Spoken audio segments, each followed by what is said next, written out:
देखिए रिजल्ट के बाद आपका जो है पहला स्टेप ये है कि आपका रिजल्ट यहाँ पे आउट हो चुका है, ठीक है। अब रिजल्ट के बाद आपका क्या होगा, एडमिशन प्रोसेस जो है वह शुरू किया जाएगा, ठीक है। तो एडमिशन प्रोसेस के बाद आपको क्या करना है, यानी रिजल्ट के बाद एडमिशन प्रोसेस होगा, और एडमिशन प्रोसेस में आपको क्या क्या चीजें को फॉलो करना होगा। सबसे पहली बात होगा कि आपका जो यूनिवर्सिटी होगा उसमें आपको रजिस्ट्रेशन करना होगा, यानी जिस भी यूनिवर्सिटी में आप एडमिशन लेना चाहते हैं, चाहे IIT में, NIT में, RI में, उन सभी में आपको सबसे पहले रजिस्ट्रेशन करना होगा। तो जब रजिस्ट्रेशन करेंगे तो देखिए मुख्यतः बहुत सारी यूनिवर्सिटी में आपको रजिस्ट्रेशन फीस जो है वह आपको पे करना होता है, ठीक है। तो ये रजिस्ट्रेशन फीस आपको यहाँ पर पे करना होगा। सबसे पहले जो रजिस्ट्रेशन फी पे करेंगे उससे पहले आपको जैसे मतलब जो फॉर्म आपका रजिस्ट्रेशन आपका होगा, रजिस्ट्रेशन जिस यूनिवर्सिटी का, उसको में आपको रजिस्ट्रेशन फॉर्म होता है, तो रजिस्ट्रेशन फॉर्म को आपको फी पेमेंट करना होता है, ठीक है। और ये आपको बेसिक डिटेल इसमें फिल करना होता है, जो आपका एकेडमिक इंफॉर्मेशन होता है, जैसे आपका 10th मार्कशीट क्या रहा है, 12th में क्या रहा है, ये सब डिटेल आपको भरना होता है, ठीक है। चलिए इसके बाद कुछ बताते हैं कि डॉक्यूमेंट आपको अपलोड करने होंगे, ठीक है। आपके 10th के डॉक्यूमेंट अपलोड करने होंगे, 12th के अपलोड करने होंगे, कास्ट सर्टिफिकेट आपको अपलोड करना होगा, ठीक है। आपका उसी प्रकार से जो है जो भी डॉक्यूमेंट की जरूरत होगी वो सारे डॉक्यूमेंट आपको अपलोड करने होंगे, ठीक है। इसके बाद आपका जो है प्रेफरेंस एंट्री फॉर्म भरा जाएगा, ठीक है। प्रेफरेंस आपको देना होगा कि आप कौन से स्टेज के लिए अप्लाई कर रहे हैं, ठीक है। जैसे मान लीजिए कोई कॉलेज है जहां पे 2 स्टेज हैं, ठीक है। जैसे आपका DU होगा तो DU में 2 प्रकार के स्टेज चलते हैं, ठीक है, मिडिल का होता है और सेकेंडरी का होता है। तो आप किस स्टेज के लिए अप्लाई करना चाहते हैं वो आपको प्रेफरेंस फिल करना होगा, ठीक है। तो ये रहा पहला प्रोसेस, ठीक है। आप सभी के प्रश्नों को मैं लूंगा, थोड़ा सा टाइम दीजिए, इसके बाद मैं आगे बढ़ता हूं, ठीक है। इसके बाद फिर क्या होगा कि आपको सीट अलोकेशन किया जाएगा, यानी कि जब आप प्रेफरेंस वगैरह फिल कर देंगे, डॉक्यूमेंट्स अपलोड कर देंगे, तो आपका सीट अलोकेशन किया जाएगा। इस सीट अलोकेशन में आपका मेरिट लिस्ट तैयार किया जाएगा, ठीक है।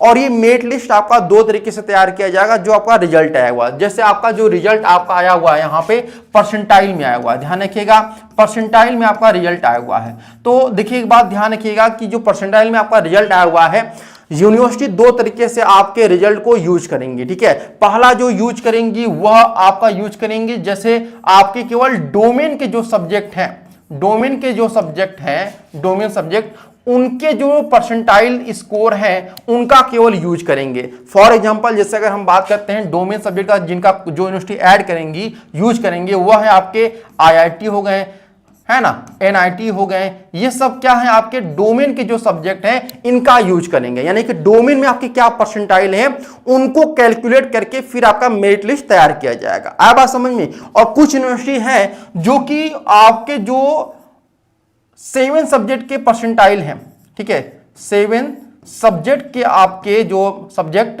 के परसेंटाइल हैं उनको ऐड करेंगे, टोटल परसेंटाइल जो है इनको आपका ऐड किया जाएगा। तो 2 तरीके से आपके रिजल्ट जो आया हुआ है उसका यूज किया जाएगा। आया बात समझ में। तो ही मैं बता रहा हूं कि मेरिट लिस्ट जो आपका तैयार किया जाएगा वो आपको पता है कि आपका परसेंटाइल में रिजल्ट आया हुआ है, ठीक है। ये आपका जो रिजल्ट आया हुआ है, ठीक है, ये किस में आया हुआ है, ये रिजल्ट आपका आया हुआ है परसेंटाइल में आया हुआ है, ठीक है, जो आपका रिजल्ट आया हुआ है। तो ये रिजल्ट के बेस पर ही आपका जो है मेरिट लिस्ट तैयार किया जाएगा। और ये जो मेरिट लिस्ट आपका तैयार किया जाएगा आपका परसेंटाइल में आया हुआ है, तो परसेंटाइल का यूज 2 तरीके से आपका किया जाएगा। एक कि आपका जो डोमेन सब्जेक्ट होगा उस डोमेन सब्जेक्ट के बेस पर आपका मेरिट तैयार किया जाएगा। जैसे फॉर एग्जांपल अगर आप IIT में जाना चाहते हैं, NIT में जाना चाहते हैं, तो ये मैं कोई हवा में बात नहीं कर रहा हूं, बल्कि बाकायदा आपका जो है NIT में बात हुआ है, IIT में बात हुआ है। तो वहां पे कहा गया है कि हम जो मेन डोमेन सब्जेक्ट आपके हैं, जैसे फिजिक्स केमिस्ट्री मैथ हो गया, फिजिक्स केमिस्ट्री बायो हो गया, तो हम उनको प्रेफरेंस देंगे केवल, और जो सब्जेक्ट आपने दिया उससे हमें मतलब नहीं है, हम केवल उनको काउंट करेंगे। आया बात समझ में। चलिए अब उसके बाद कुछ यूनिवर्सिटी ने यह बोला है कि हम जो है वह सभी के सभी जो 7 सब्जेक्ट हैं, 7 सब्जेक्ट जो हैं इन सभी को हम लोग क्या करेंगे, कैलकुलेट करेंगे। कुछ यूनिवर्सिटी का यह कहना है। तो ये 2 तरीके से हो सकता है, ठीक है। तो ये 2 ही आपके जो है ऑप्शन बन रहे हैं, या तो आपके डोमेन सब्जेक्ट के जो परसेंटाइल स्कोर है उनको काउंट किया जाएगा, या फिर आपके 7 सब्जेक्ट के जो स्कोर है उनको काउंट किया जाएगा, ठीक है। आगे बढ़ते हैं यहाँ पे। अब इसके बाद जब आपका मेरिट लिस्ट तैयार हो जाएगा, अब मेरिट लिस्ट में आपका नाम आ जाएगा, तो आपको सीट कंफर्मेशन करना होगा। और सीट कंफर्मेशन आप कैसे करेंगे, जब तक आप जो है सीट कंफर्मेशन जो होगा आपका फी पेमेंट जब आप कर देंगे, ठीक है, फी पेमेंट कर देंगे तो आपका सीट कंफर्म हो जाएगा। लेकिन फी पेमेंट करने से पहले आपका जो यूनिवर्सिटी होगा वो आपके डॉक्यूमेंट को चेक करेगा कि आपका डॉक्यूमेंट सही है कि नहीं है। जैसे फॉर एग्जांपल अगर आपका नाम जो है 10th के मार्कशीट में कुछ है और आपके आधार कार्ड में कुछ है, आपके एनसीटी के एग्जामिनेशन में कुछ है, आपके रिजल्ट में अलग है, तो वहां पे आपको ईमेल करेगा कि आप जो है ये सुधार कर सकते हैं। ठीक है, तो वो चीज आप सुधार कर लेंगे, अपना एडमिशन फी पेमेंट कर देंगे, जो भी फीस वगैरह रहेगा एडवांस फीस जिसको कहते हैं, तो आपका एडमिशन वहां पे कंफर्म हो जाएगा। ये आपका पूरा प्रोसेस है एडमिशन का। ठीक है, इसके बाद जो है आपको जो है यहाँ पे मैंने आपको जैसे बताया था कि आपको जो अपने डॉक्यूमेंट को अपलोड करना होगा, तो डॉक्यूमेंट भी आपको अपलोड करने होंगे। अभी डॉक्यूमेंट क्या क्या लगेंगे इसको हम लोग यहाँ पर देख लेते हैं। इंपॉर्टेंट डॉक्यूमेंट की लिस्ट को हम देखेंगे। ठीक है, तो इंपॉर्टेंट डॉक्यूमेंट क्या क्या है आप लोग एक बार देख लीजिए। तो देखिए, अगर इंपॉर्टेंट डॉक्यूमेंट की लिस्ट की बात करते हैं तो सबसे पहले आपका जो है 10th का मार्कशीट आपका होना चाहिए। ठीक है, उसके बाद आपका जो है 12th का होना चाहिए। थर्ड जो है आपका एनटीए का, जो एनटीए ने आपका जारी किया है स्कोर कार्ड। ठीक है, एनटीए ने जो आपका स्कोर कार्ड जारी किया हुआ है, स्कोर कार्ड, इसको आपको अपलोड करना होगा। ठीक है, 4th नंबर पे अगर हम बात करते हैं आपका, तो यहां पे जो आपका आधार कार्ड है वो लगेगा। ठीक है, आधार कार्ड। इसके बाद अगर हम बात करते हैं आपका, तो 5th नंबर पे आपका फोटो लगेगा। ठीक है, फोटो के बाद आपका जो ये सब आपका अपलोड पहले से भी हो सकता है, बाद में भी आपको अपलोड करना हो सकता है। इसके बाद आपका साइन, अगर पहले से नहीं आप अपलोड है वहां, तो आपको साइन अपलोड करना होगा।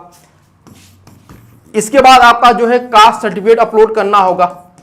ठीक है, कास्ट सर्टिफिकेट, और इसके साथ साथ आपका जो है इनकम सर्टिफिकेट आपको जो है अपलोड करना होगा। ठीक है, क्योंकि इनकम सर्टिफिकेट के बेस पर ही कई सारी यूनिवर्सिटी में जो है आपके फीस में कंसेशन जो है आपको दिया जाता है। ठीक है, तो ये आपको इनकम सर्टिफिकेट करना होगा। इसके बाद अगर कोई कोटा आपका लगा हुआ है, ठीक है, कोई कोटा अगर आपके लगा हुआ है, जैसे आपका एनसीसी का कोटा हुआ है, ठीक है, या आपका जो है एनटीटी क्या कहते हैं एनएसएस का लगा हुआ है, तो ये सब आप कोटा जो है अपना दे सकते हैं। ठीक है, आया बात समझ में।